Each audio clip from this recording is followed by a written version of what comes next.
24 hours inside Red Onion, life in America's harshest Supermax prison. Warning disclaimer. This story is a dramatized adaptation inspired by real events. Some names, places, and details have been changed for privacy. The silence of the mountains. They call it Red Onion. Not for its color or shape, but for its layers of isolation, fear, and control. Buried deep in the Appalachian Mountains of Virginia, this prison isn't just another correctional facility, it's the end of the line.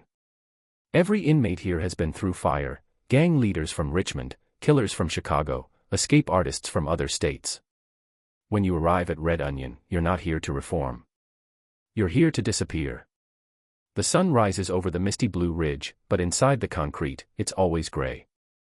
The cells measure barely 6 by 10 feet. A stainless steel toilet. A narrow slit for a window. A steel door that opens only for one reason: movement. For the men inside, time isn't measured in hours, but in the number of times that slot opens. Breakfast. Recreation. Strip search. Lockdown. Repeat. When Red Onion State Prison opened in 1998, Virginia officials called it a model of modern corrections. According to Department of Corrections records, it was built to hold the most dangerous inmates in the state, people deemed too violent or disruptive for ordinary prisons. But within just a few years, it became something else, a symbol of control and controversy. According to a 2012 Human Rights Watch report, inmates described life there as being buried alive. Locked in isolation 23 hours a day, they spoke through cracks in steel doors, communicating with voices that echoed like ghosts down the tier. In 2015, the ACLU filed complaints alleging prolonged solitary confinement and excessive force. Officials denied systemic abuse, stating that segregation is necessary for safety. Among those locked away was a man we'll call Marcus Hill, a pseudonym. According to court filings, Hill was convicted of armed robbery and assault on an officer. He wasn't a gang leader or a killer. But after multiple fights inside the state system, he was reclassified as Level S, Security Level Supermax. He arrived in shackles, his wrists chained to his waist, a black box covering the cuffs. When the transport van pulled through the razor wire gates, he glimpsed the sign. Red Onion State Prison, Virginia Department of Corrections. It would be the last open air he'd see for months. Inside, guards in body armor stood at every checkpoint. According to reports from the Washington Post, officers undergo paramilitary-style training here: riot response, cell extraction, psychological management. Inmates are escorted everywhere by 2 guards and a sergeant. Every move is documented, every word recorded. Hill's first night was silent, except for the hum of fluorescent lights. He pressed his hand against the concrete wall, feeling the cold. From the next cell, someone whispered through the vent. "Yo, new fish." He didn't answer. In Red Onion, silence isn't weakness, it's survival. Morning begins at 5:30 a.m. Breakfast, powdered eggs and a biscuit, slides through the slot. No human contact. No conversation. Just the sound of metal on metal. By 7 o'clock, the lights are full on. Guards make rounds, their boots echoing down the tier. Cells are inspected for contraband, paper clips, pencil shavings, even toothpaste caps, anything that can be turned into a weapon. Hill kept his mind busy. Push-ups. Sit-ups. Reading the same newspaper again and again. According to a 2019 Virginia DOC mental health assessment, more than half of Red Onion's inmates displayed symptoms of anxiety or depression due to isolation. The walls close in slowly, like a slow-motion collapse. Once a week, Hill was allowed into recreation. It wasn't a yard. It was a cage, an outdoor pen the size of a parking space, covered with chain-link fencing. The mountains stretched around him, vast and silent, but unreachable.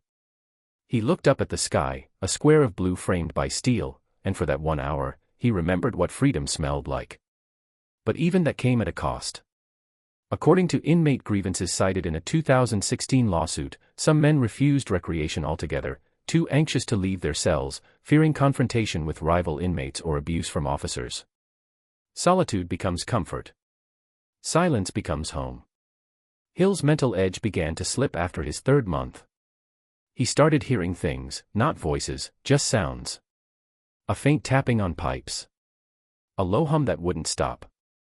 At first, he thought it was in his head. Then he realized it was code.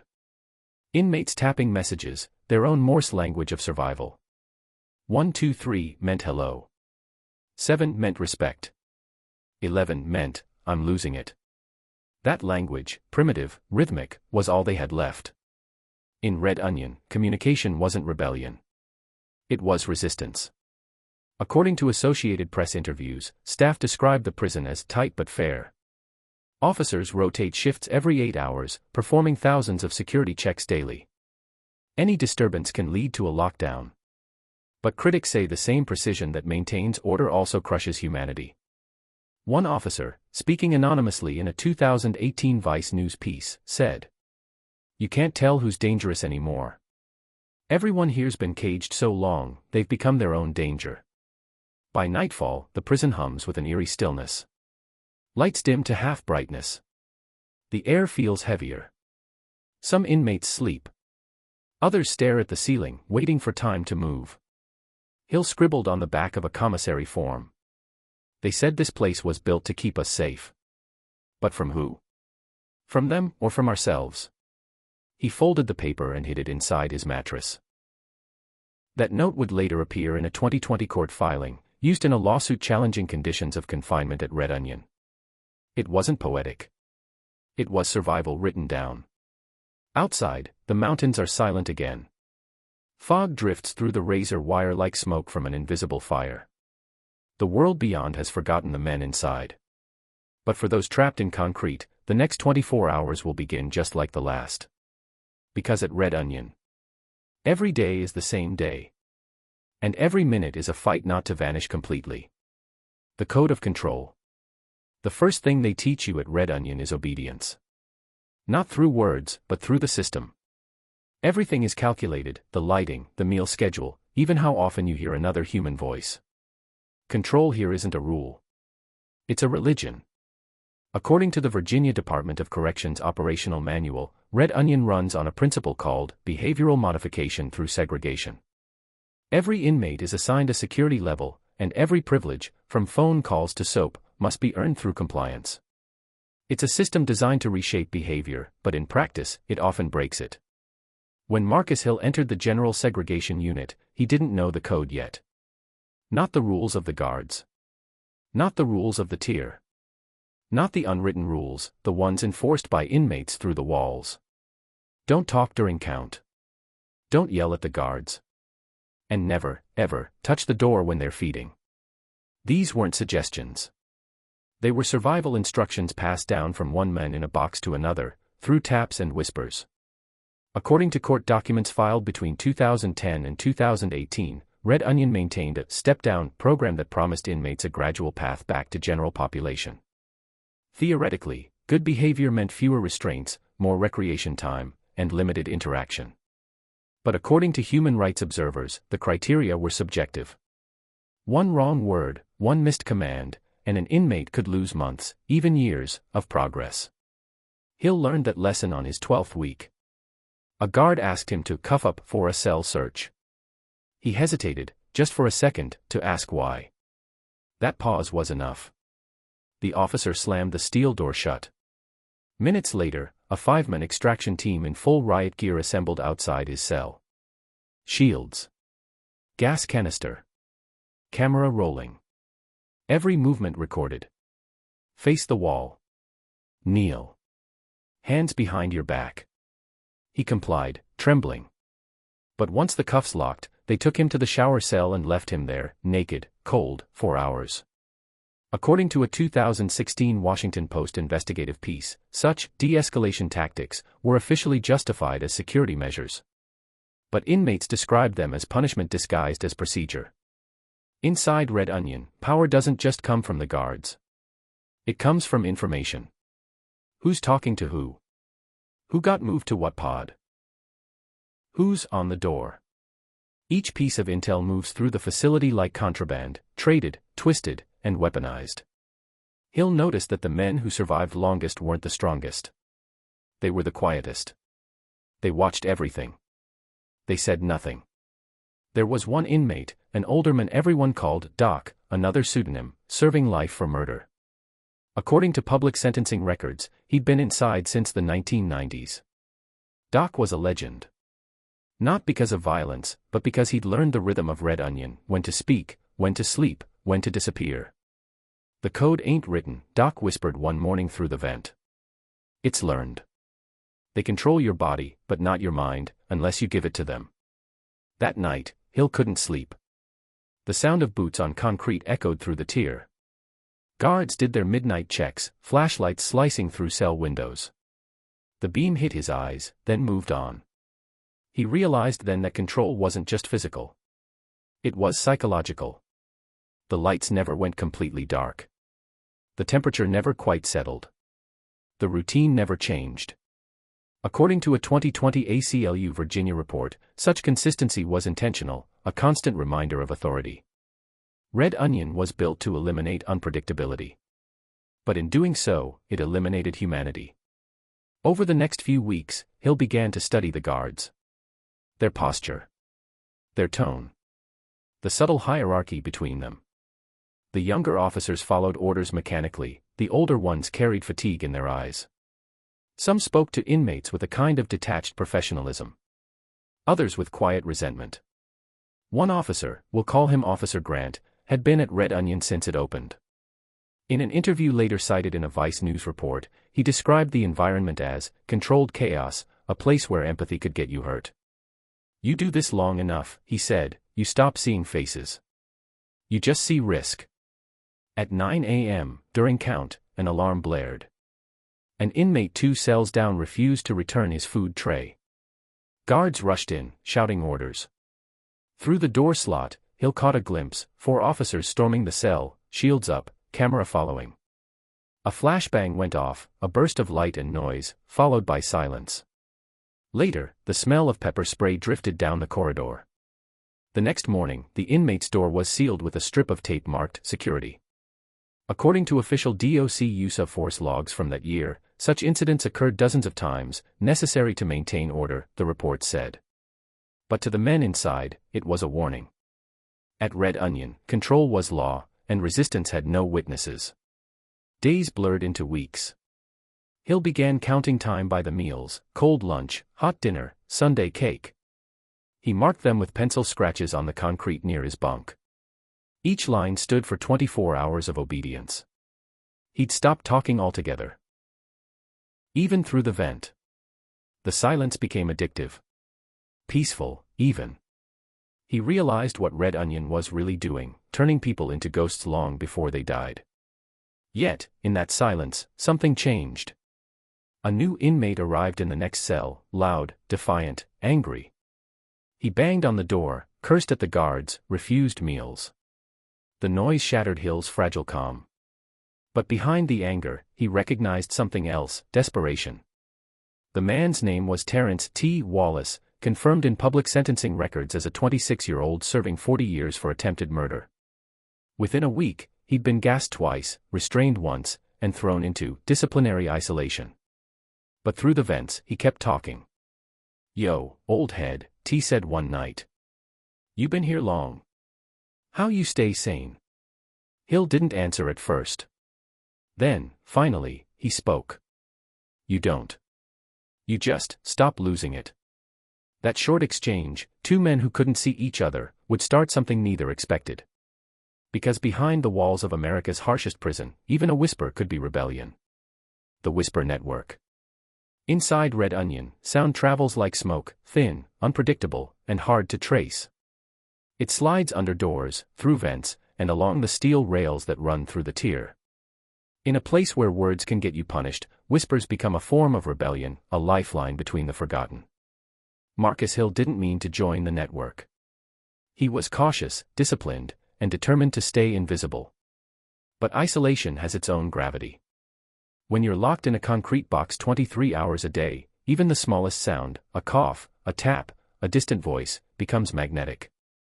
According to multiple court filings and DOC audits, inmates at Red Onion have long developed covert systems of communication despite strict bans. Guards called it vent talking. But among inmates, it had another name, the line. The line wasn't just a code, it was survival.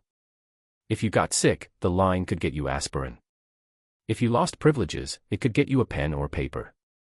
And if something bad was about to happen, a fight, a transfer, a cell extraction, the line warned you before the officers did. Hill first heard the line one night after lockdown. It started as faint knocks on metal. Tap, tap, tap, tap, tap, tap, tap. He recognized the rhythm, the same pattern he'd heard months earlier, when he thought he was losing his mind. This time, the message was clear. New COs on the block. Be cool tomorrow. He froze. That meant something was changing, either a new guard rotation or a shakeup in policy. In Red Onion, both could mean danger. The next morning, his suspicions were confirmed. The officers on duty weren't the usual team. They moved with military precision, less talk, more tension. According to internal DOC shift logs later released during litigation, Red Onion periodically rotated new tactical units for compliance drills. Unofficially, inmates called them tone resets, the days when rules got rewritten through intimidation. By noon, the entire tier was silent. No tapping. No voices. Even T, the defiant young inmate next door, stayed quiet. That silence, Hill realized, was fear. But the line never stays dead for long. 2 days later, after the lights dimmed for night count, T started whispering through the vent again. Yo, Marcus, you still breathing? Hill smirked in the dark. Barely. They talked, low, cautious, deliberate. Not about freedom or family, but about small things, food, noise, books. Then T said something that made Hill's stomach tighten. You heard? They movin', some of us next week. I heard level S dudes going down to level 6. You in that group? Hill didn't answer. Transfers at Red Onion weren't public. Inmates weren't told in advance. But if T knew, someone on the line must have told him. How you hear that? Hill asked. T chuckled softly. Man, you new to the game. Everybody talk. You just gotta listen. According to a 2019 investigative report by NPR, inmates in Red Onion used vent talking and pipe messaging as informal networks for both gossip and protection. Officials admitted it was nearly impossible to prevent. Through those whispers, men shared everything from court updates to recipes made with commissary scraps. But they also traded warnings, which guard was short-tempered, who'd been targeted, who might be next for a shakedown. It wasn't friendship. It was strategy. Over the next weeks, Hill became part of the line almost without realizing it. He learned the patterns, how to tap, when to stop, how to disguise noise when guards patrolled. He learned to pass messages through runners, inmates positioned near plumbing lines who could carry signals across tiers. Sometimes a message traveled the entire unit before sunrise. Cell 214 needs grievance forms. Cell 219 got gassed last night. Medical ain't answering again.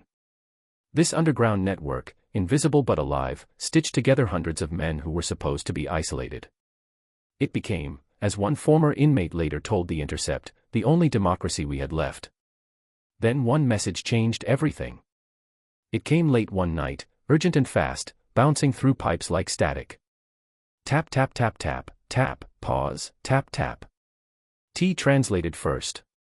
They comin' for somebody tomorrow. Extraction. South Tier. Hill's blood ran cold. South Tier, that was where a mentally ill inmate named Raymond Cole, a verified name in public records, had been confined after multiple disciplinary reports. Cole had filed repeated grievances about mistreatment.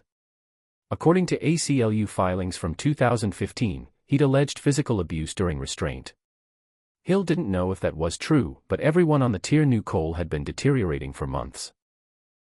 He's been banging on his door for days, T whispered. They tired of him. At 7:12 the next morning, the alarm sounded. All units, South Tier, Cell 109, extraction in progress. Hill stood at his door, heart pounding. Through the narrow window, he saw it, 5 officers in riot gear, shield formation, camera rolling. Cole's screams cut through the hall. Please. I can't breathe. Then, silence. 10 minutes later, 2 nurses wheeled a stretcher past Hill's cell. Cole lay motionless, pepper spray residue coating his skin. According to a DOC incident report obtained by Public Records request, the official cause of death was cardiac arrest following use of force. The department declared it justified. But inmates on the line told a different story, one of suffocation, panic, and a system that didn't care. For the rest of the week, Red Onion went into lockdown. No rec. No commissary. No talking. Officers patrolled with tasers drawn, tension crackling in the air. Hill stared at the concrete wall, haunted by the sound of Cole's last words. He wasn't the same after that. None of them were. Now you see, T said quietly through the vent. This place don't need bars. It's already in your head. Hill realized the line had become more than communication, it was resistance through remembrance. Each message carried fragments of truth, passed like contraband knowledge from cell to cell, keeping stories alive the system wanted erased. And yet, the more they spoke, the more dangerous it became. According to federal civil rights filings, Red Onion's administration began installing white noise machines near cell vents around 2020, designed to block inmate communication. It was officially labeled a security enhancement. Unofficially, it was an attempt to kill the line. But history has shown, in prisons from Pelican Bay to ADX Florence, that you can't silence desperation forever. The whispers always find a way back. Late one night, Hill heard a new code, one he hadn't learned before. It was slower, heavier, rhythmic like a heartbeat. Tap. Tap. Tap tap. Tap. He didn't know what it meant. Neither did T. But it kept coming. Every night. Same pattern. Same tempo. Some said it was a warning. Others said it was a memorial, the last message of the men who'd fallen to the system. Whatever it was, it meant one thing. Even in total isolation, Red Onion could never truly silence the human voice. Pressure point. In Red Onion, time doesn't flow, it folds. Days stack on top of one another until you can't tell Monday from March. The lights never dim enough to feel like night, and the silence never breaks enough to feel like life. By the time Marcus Hill reached his 4th month inside the Supermax, he'd stopped counting days. He counted incidents, the sounds that marked his existence, a door slam, a scream, a food slot clang, a distant alarm. Those were the real hours of Red Onion. According to Human Rights Watch and court depositions filed by former inmates, prolonged solitary confinement inside Red Onion leads to a condition the Department of Justice calls SHU syndrome, sensory deprivation that breaks perception, blurs reality, and crushes emotion. Hill didn't know the term, but he knew the feeling. He began hearing echoes that weren't there. His reflection in the small mirror warped under fluorescent light. The air felt heavy, electric, charged with something unseen. Even his dreams started to take on a color, gray, just like the walls. The guards noticed the changes, too. They'd seen it 100 times. According to one officer's testimony in a 2019 ACLU case, you can tell when a man's slipping. He stops responding, stops eating, or starts talking to himself. The eyes go first, then the mind. Hill's eyes had started to lose focus. He'd stare through the steel door as if watching a movie no one else could see. T, the inmate next door, tried to snap him out of it. Yo, stay with me, man. You start driftin', you done. Hill didn't answer. He just whispered. They keep us here till we ain't human no more. Then came the letter. On May 14, 2018, verified by DOC correspondence logs, Hill received a notice. His classification review had been delayed, due to administrative backlog. That meant no change in level, no step down, no progress. It also meant another 3 months in solitary. He folded the paper slowly and slid it under his mattress, where it joined the growing stack of forgotten promises. To the outside world, it was a clerical delay. Inside, it was a psychological bomb. That night, something inside Hill snapped. At 2:17 a.m., he started pacing his cell, muttering words that made no sense even to him. The air felt tight, the light too bright. He stripped off his shirt, pressed his palms against the wall, and whispered. I need air. I need out. He wasn't violent. He wasn't suicidal. He was just breaking, quietly, invisibly. According to mental health evaluations submitted in 2020 litigation, nearly 1 in 3 inmates at Red Onion reported experiencing panic attacks or hallucinations within 6 months of isolation. The next morning, Hill refused breakfast. By noon, he refused count. By nightfall, the officers were watching his cell more closely. In Red Onion, defiance, even silence, is a red flag. T could hear everything through the vent. "You good, old head?" No answer. He tapped 3 times, the code for "stay strong." No reply. At 9 p.m., the extraction team arrived. Hill didn't fight when they ordered him to cuff up. He just stood still, shaking slightly, as 5 armored men surrounded him. The sergeant read the procedure aloud, every word recorded on camera. Then, with mechanical precision, they restrained Hill and escorted him to observation, a white, windowless room used for inmates deemed a risk to themselves. According to DOC policy, observation cells were meant for suicide prevention. But inmates described them differently. One called it the box inside the box. Inside that room, the light never turned off. The toilet flushed automatically every hour. No books, no paper, no clothes, just a smock and a blanket that couldn't be torn. He stayed there for 72 hours. And during that time, something remarkable happened. He started talking, not to himself, but to the wall. The same wall that had trapped him for months. "I'm still here," he whispered. "I still got my mind." He didn't know that, through the vent, T was whispering back. "Keep talking, man. Don't let M take your voice." After 3 days, Hill was returned to his cell. He looked different, eyes sunken, hair untrimmed, but calmer. There was something else too, something he couldn't quite name. A seed of resistance. He realized that while Red Onion controlled his movement, they couldn't control his memory, or his words. If he could write, he could survive. So he started documenting everything. Every abuse, every cell extraction, every grievance ignored. He wrote on scraps of paper, commissary receipts, even tissue. According to court records from 2021, dozens of similar notes from inmates were later used in lawsuits challenging conditions at Red Onion. Then, on June 3, a spark ignited the powder. A cell door jammed during feeding rounds on the North Tier. An inmate refused to back away from his slot until he got medical attention. When guards sprayed him, others started banging on their doors in protest. Within minutes, the noise spread across the block, metal against metal, voices shouting through vents. It wasn't planned. It wasn't organized. It was pure frustration erupting after years of silence. Officers called it a mini uprising. Inmates called it finally being heard. According to a 2020 DOC incident log, more than 40 inmates were placed on disciplinary watch after the event. No one was seriously injured, but the message was clear. The pressure had reached its limit. After the lockdown, Hill sat in his dark cell, his ears still ringing from the chaos. He whispered to T. "They can cage us, but they can't keep us quiet forever." T laughed softly. "Careful, old head. You sound like a leader." Hill smiled for the first time in months. Maybe that's what scares them most. According to later ACLU briefings and prison oversight reports, the June 2018 disturbance at Red Onion led to an internal review of isolation practices.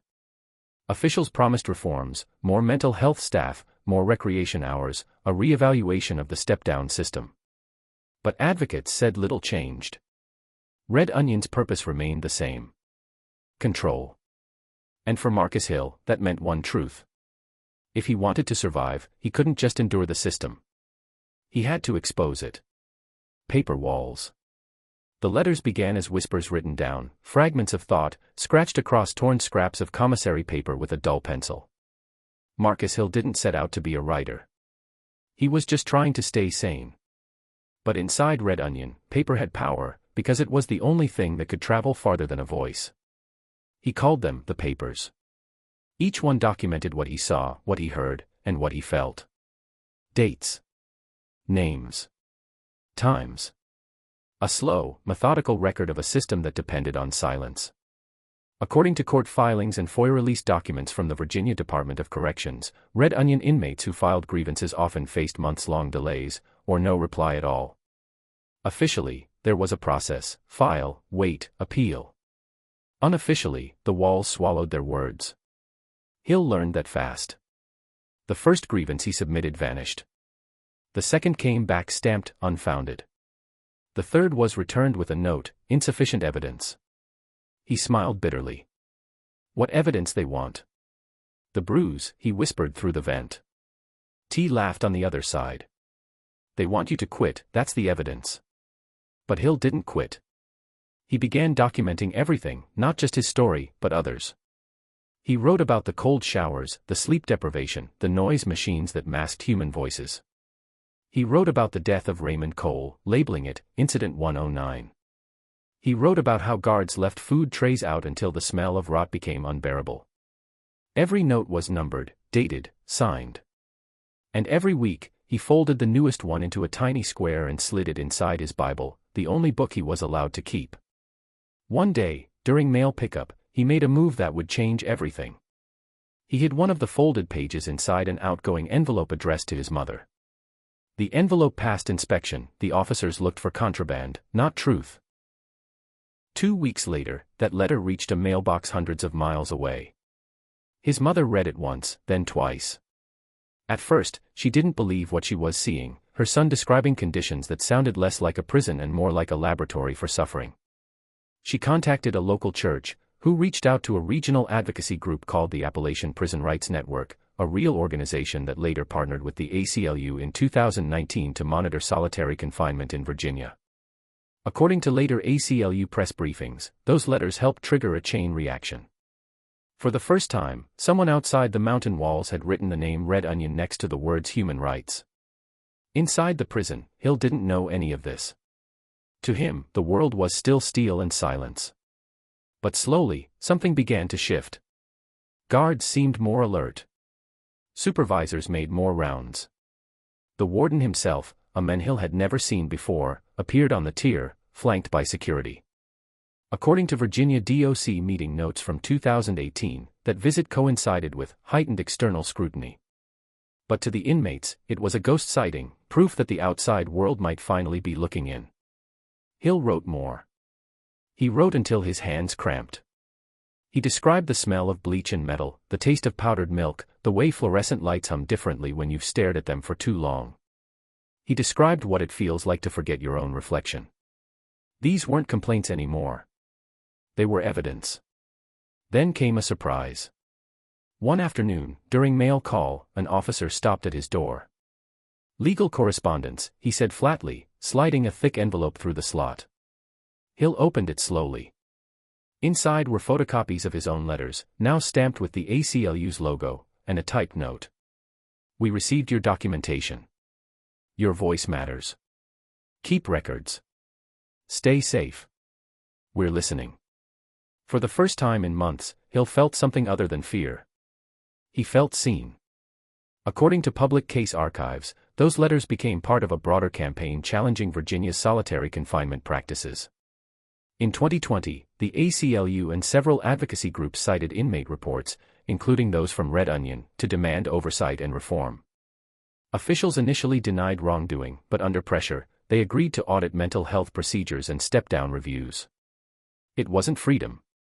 But it was a crack in the wall. Inside, the mood shifted again. The guards knew someone had been writing, but not who. Rumors spread across the line. Somebody on BPOD got the lawyers involved. Some whispered Hill's name. Others thought it was Doc or T. Either way, tension grew. Cell searches became more frequent. Commissary privileges got tighter. Hill knew he was on borrowed time. Still, he kept writing. One night, T whispered through the vent. Yo, old head, you sure this worth it? They find out, you dead. Hill stared at the ceiling. They already killed parts of me I didn't know I had.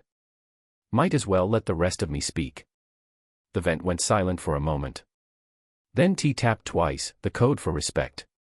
Weeks later, during another facility lockdown, officers raided Hill's cell. They found nothing, he'd already sent most of his notes out. But they confiscated his Bible, pending inspection. He didn't panic. He just smiled. Because by then, he knew, the truth was already outside the wire. Months later, in late 2019, the first press reports began appearing. Headlines in small local papers. Inside Red Onion, solitary under fire. Inmates allege psychological torture in Virginia Supermax. For the first time, the invisible men in the mountains had names, even if pseudonyms. Their words had weight. Hill's name wasn't printed. But his words were there, hidden in the lines. They can cage the body. But they can't cage what survives the silence. According to state legislative records, public pressure led Virginia lawmakers to propose bills reviewing the use of solitary confinement in 2020 and 2021. Reforms came slowly, cautiously. Officials insisted Red Onion was a facility of last resort, not a punishment. But those who'd lived there, and those who'd read Hill's letters, knew better. Even small change in a place like Red Onion meant something had shifted in the country's conscience. Hill didn't expect thanks. He didn't even expect release. He just wanted proof that the silence could be broken. And it had been. Paper, fragile, disposable, ignored by most, had done what fists and riots couldn't. It had slipped through cracks, past razor wire, into the hands of people who could speak louder than he ever could. That night, Hill whispered one last line through the vent. T, you hear me? Yeah. I think they heard us. T laughed softly. About damn time. Echoes outside the wire. By the time Marcus Hill's words reached the world beyond the mountains, Red Onion had already begun closing its doors even tighter. The administration called it policy tightening. Inmates called it retaliation. But outside the walls, something had shifted, a ripple had turned into an echo. Journalists, advocates, and even a few lawmakers had started to whisper the same question. What's really happening inside Red Onion State Prison? According to the Roanoke Times and Richmond Free Press archives from 2019, Virginia's Department of Corrections received over 100 letters from advocacy groups demanding transparency. They wanted statistics on solitary confinement, medical reports, and mental health evaluations. For the first time in decades, the mountain fortress that prided itself on silence had to answer questions. The DOC released a brief statement. Red Onion State Prison operates under the highest standards of safety and professionalism. Segregation practices are essential for institutional security. No apology. No admission. But the very act of responding was historic. Inside, the inmates could feel the tremor. Routine searches became daily. Mail delays stretched from weeks to months. According to internal ACLU monitoring notes, multiple inmates reported that letters to outside advocates began arriving, heavily redacted or partially missing. The prison was bleeding control, and the system knew it. T noticed it first. One morning, his breakfast tray came late, but the officer slipped something else through the slot. A photocopied news clipping. No envelope, no sender. He unfolded it carefully. The headline read, "Lawmakers demand review of solitary at Virginia Supermax." He slid it under the door toward Hill's cell. Hill read it twice, then whispered through the vent. "They're talking about us."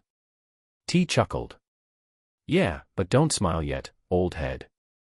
They talkin' don't mean they listenin', dot." For the next few months, Red Onion became a study in paranoia. Wardens changed shifts. Guards rotated. Every tier buzzed with rumors of inspections, investigations, shutdowns. The line came alive again, carrying fragments of truth and fear. "Media's comin', dot. They gonna move us to Wallen's Ridge. They cleanin' up before cameras show." According to public DOC visitation logs, multiple state legislators did tour Red Onion in early 2020. But by then, entire units had been repainted, and several problematic inmates quietly transferred. The tour, as one guard later admitted anonymously to The Intercept, was a stage show. Hill watched it unfold from his tiny window slit. He could see the fog over the Appalachian ridges, the same mountains that had hidden Red Onion from public view for 2 decades. And he wondered, would sunlight ever reach this place, or would it always live in shadow? That night, T whispered, You ever think your letter's gonna change anything? Hill paused. Maybe not. But maybe somebody's son won't end up here because of them. T laughed.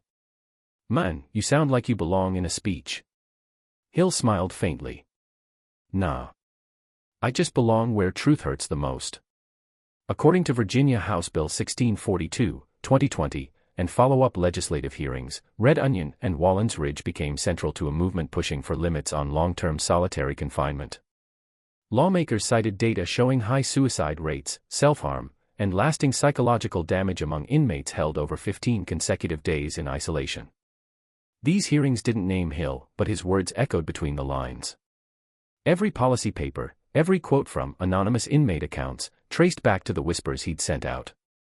But inside, the backlash was real. Red Onion increased lockdown hours. Recreation was cut for maintenance. And certain inmates, including T, were placed under disciplinary review for suspected communication with outside groups. When T didn't answer through the vent one morning, Hill felt a chill crawl down his spine. He tapped their old code, 113, the signal for "you there." Silence. A week later, Hill learned from the line that T had been transferred to Wallens Ridge. No warning. No goodbye. He pressed his hand against the wall, whispering, "Stay alive, brother." The wall stayed cold. According to federal civil rights case filings, 2021, retaliation against inmates suspected of whistleblowing was a pattern of concern at Red Onion. Officials denied all allegations, calling them unsubstantiated. But in the years that followed, multiple lawsuits cited Hill's written accounts, without his name, as the foundation of their evidence. One of them would eventually reach the Fourth Circuit Court of Appeals. Outside, the media storm continued. National outlets like ProPublica and Vice News began reporting on America's Supermax prisons, drawing parallels between Red Onion and ADX Florence. Former officers came forward anonymously, describing the toll of working in perpetual tension. One said, "You start believing control is compassion. But then you look around and realize, everyone's losing their minds, including you." By 2021, Red Onion was under more scrutiny than at any time since its opening in 1998. The Department of Corrections launched a Human Rights Compliance Review. It was internal, limited, and heavily redacted, but it existed. That alone was progress. According to public oversight documents, the review acknowledged a need for enhanced mental health access and re-evaluation of step-down programs. For the first time, the system had admitted, however quietly, that something was broken. Hill received a summary of the report through legal mail a few months later. He sat on his bunk, reading every line, his fingers trembling slightly. He laughed under his breath, not from joy, but disbelief. They'd changed nothing yet. But they'd written it down. And in the world of prisons, acknowledgement was the first miracle. That night, he wrote one last letter. "If these words ever reach someone free, tell them. We're not asking for mercy. Just memory. Don't let them bury what they built." He folded it carefully and addressed it to his mother again. The guards searched it, as always, and let it through. Weeks later, the letter appeared in a community blog post published by the same advocacy group that started his journey. It went viral, shared by journalists, lawyers, and former inmates across the country. The world outside was finally listening. But Red Onion wasn't done fighting back. For every reform proposed, there was resistance, bureaucracy, politics, pride. And as Marcus Hill would soon learn, even truth can become a threat when spoken too clearly. The system strikes back. The first sign came quietly.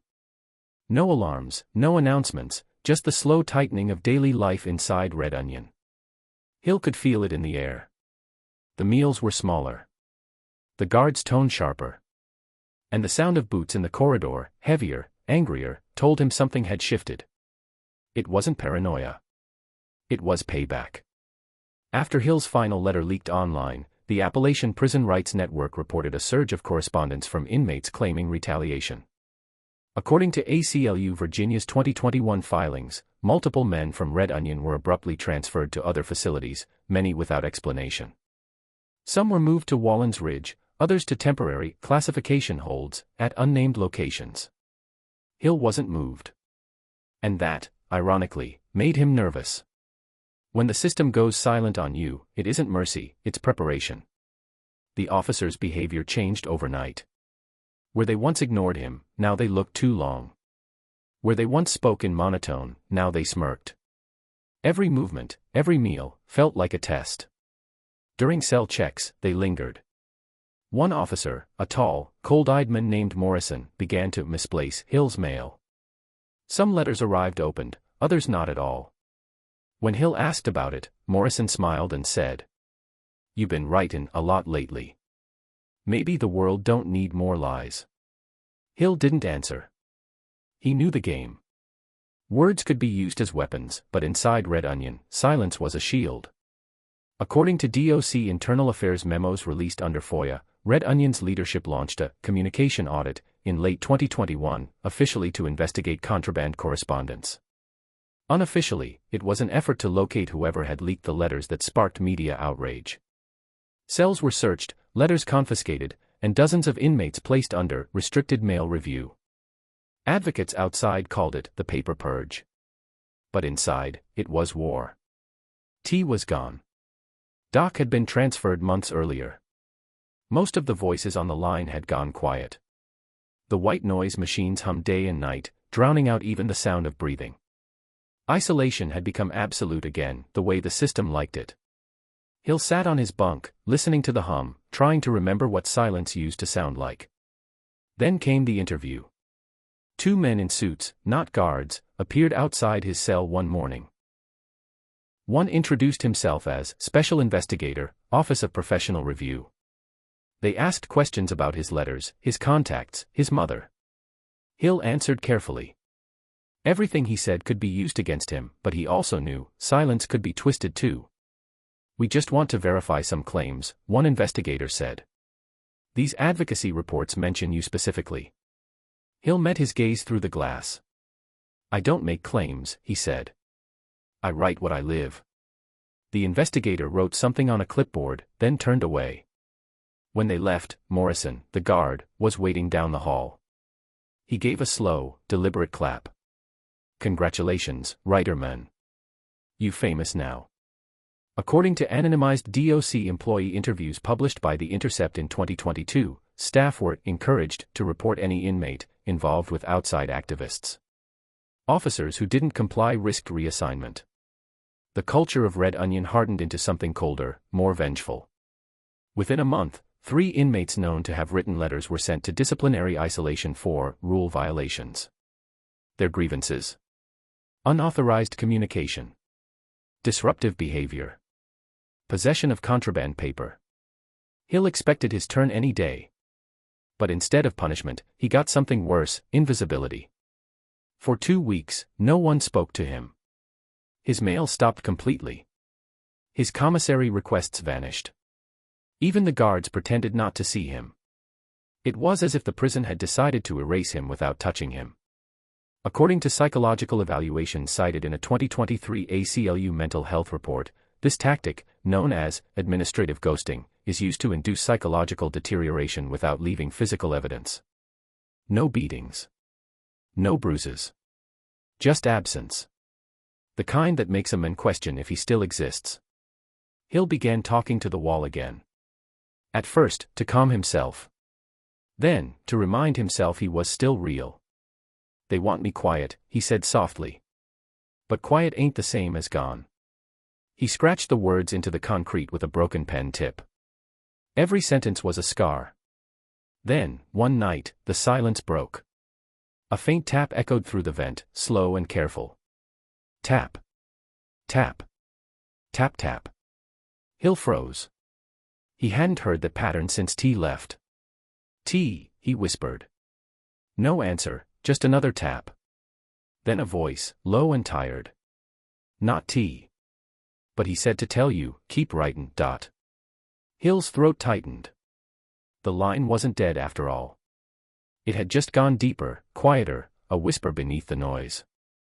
According to confidential advocacy letters filed in 2022, new inmate reports from Wallens Ridge described a man, unnamed, teaching others to document abuses using coded language.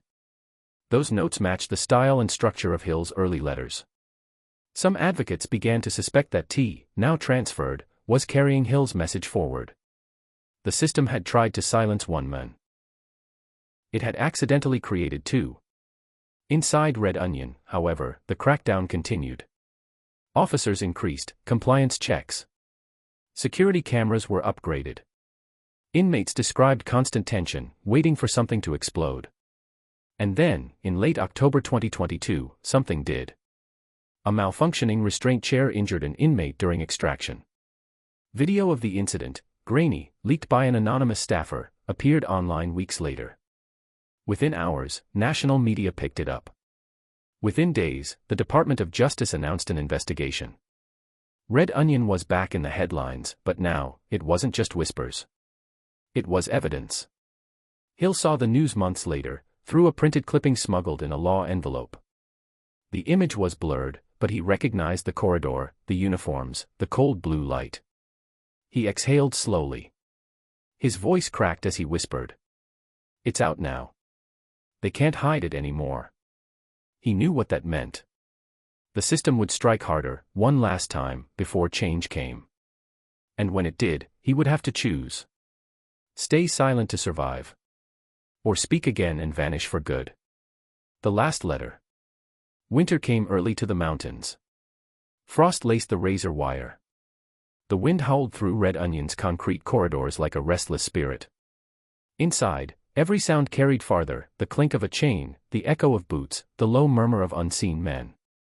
But for Marcus Hill, the loudest thing of all was silence. He hadn't received mail in weeks. His Bible, once his archive of hidden notes, had been confiscated and lost.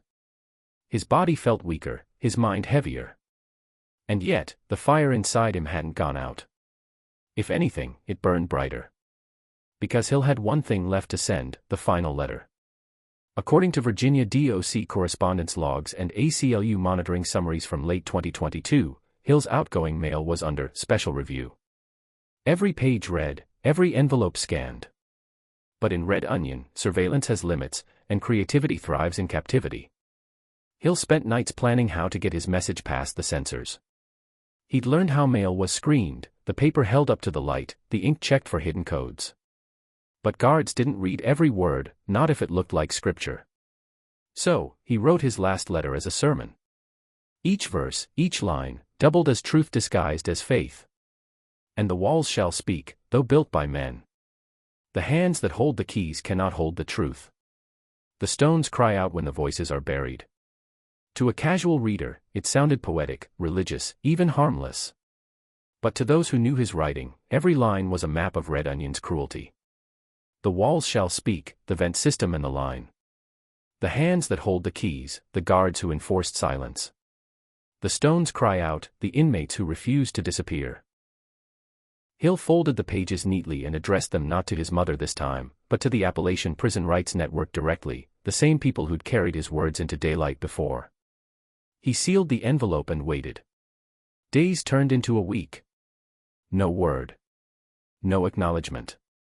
Just the waiting, that ancient form of torture the system never had to invent. On the 10th day, Morrison came for him. "Pack up. You're moving." Hill looked up, steady. "Where?" "Classification review." The words were routine. But his tone wasn't. Hill didn't ask again. He just folded his mattress blanket, grabbed his cup, and stepped out of the cell. Shackled wrists. Shackled ankles. The black box between the cuffs, Red Onion's way of reminding him who held control. According to DOC transfer records obtained under FOIA in 2023, several inmates were quietly moved out of Red Onion that winter, listed under administrative reassignment. No explanations. No press statements. Some were relocated to Wallens Ridge, others to out-of-state facilities under federal contract. Hill's name appeared once, then vanished from public rosters entirely.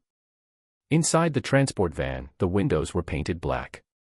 Snow flurries blurred against the glass. He couldn't see where he was going, but he knew what it meant. Transfers without notice were the system's favorite trick: erase the body, erase the story. But Hill smiled quietly in the dark. Because by then, the letter was already gone. According to confirmed press correspondence from February 2023, the Appalachian Prison Rights Network received an unmarked envelope, no return address, just a Virginia postmark and a faint fingerprint in smudged ink. Inside were 4 pages written in small, deliberate handwriting. Each line began with a biblical phrase and ended with a fact. Let there be light, for the cells see none. Blessed are the voiceless, for they are buried alive. The mountain hides men, not monsters, but memories. Advocates recognized Hill's style immediately. It was his final dispatch from inside the dark. The letter made its way through legal channels, quoted anonymously in the Washington Post under the headline, "Voices from the Hole, Inside Virginia's Hidden Prison System." The story detailed everything: the vent codes, the isolation units, the retaliation, the deaths. It cited reports from Hill and others now confirmed by court records. Public reaction was explosive. Virginia's governor ordered a full review of Red Onion's use of solitary confinement. For the first time, oversight teams were allowed inside without DOC escorts. The fortress had cracked. But inside the system, Hill's disappearance was complete. He was never listed as deceased, never confirmed transferred, never officially released. Just gone. According to federal inquiry summaries from mid-2023, officials provided no record of his new location. His inmate number simply read, inactive, status pending. For advocates, it became a symbol, a chilling reminder of what happens when truth becomes too loud. For other inmates, it became legend. They whispered his name through vents as if invoking protection. Marcus, the writer. Months later, during a congressional hearing on prison reform, an ACLU attorney quoted from his final letter. "Freedom isn't the opposite of confinement. It's the refusal to forget the confined." The chamber went silent. That line, born in a cell no larger than a closet, echoed through marble halls built by power. It reached the ears of lawmakers, reporters, and families who'd never once thought about Red Onion. For a brief moment, the walls of the prison shook, not from violence, but from memory. Outside the mountain, snow melted. Spring rolled over the ridges. The fog lifted, and the prison stood, smaller now, quieter. A few units shut down. Policies softened.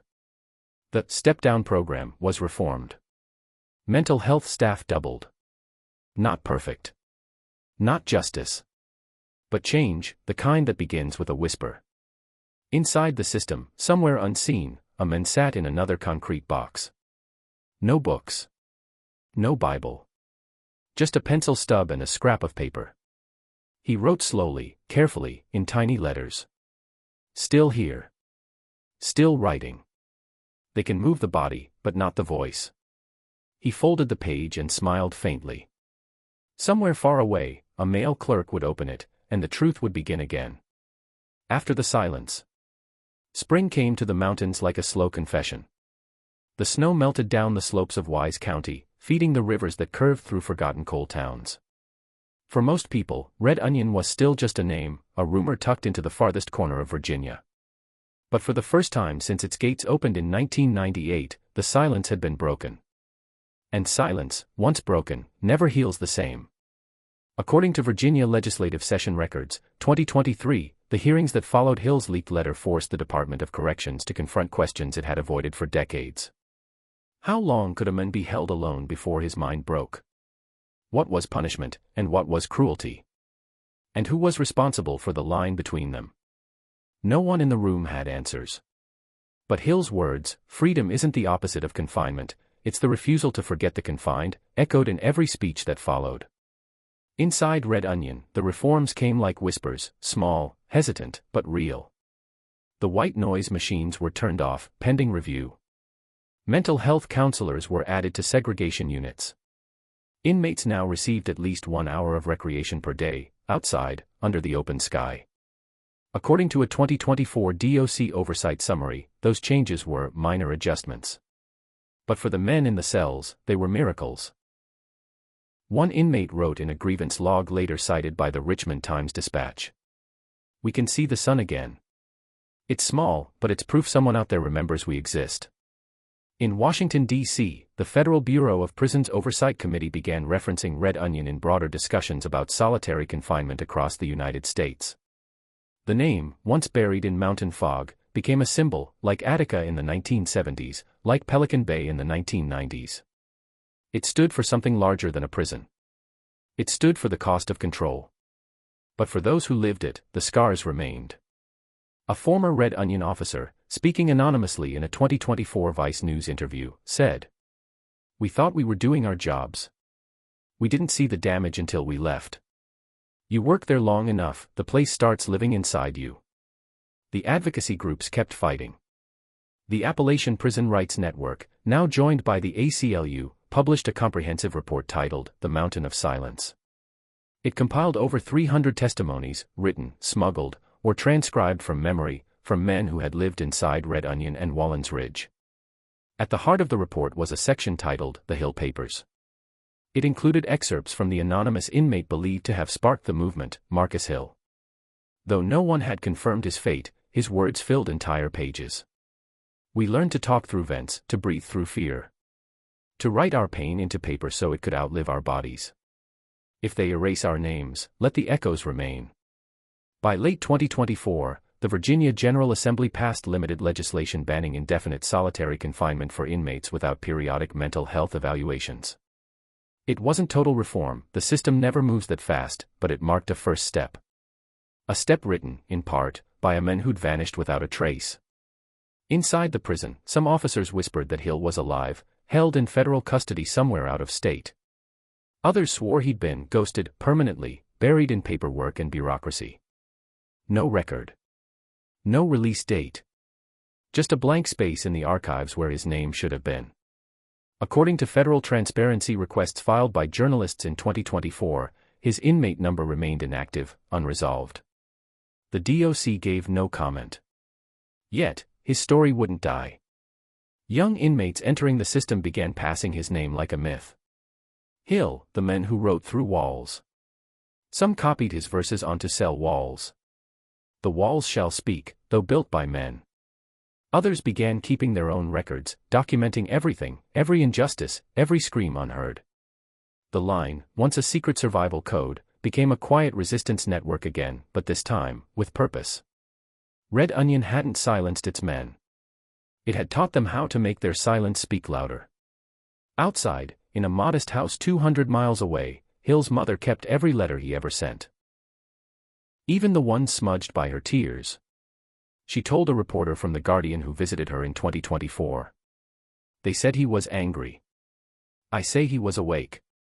He saw what the rest of us were too afraid to look at."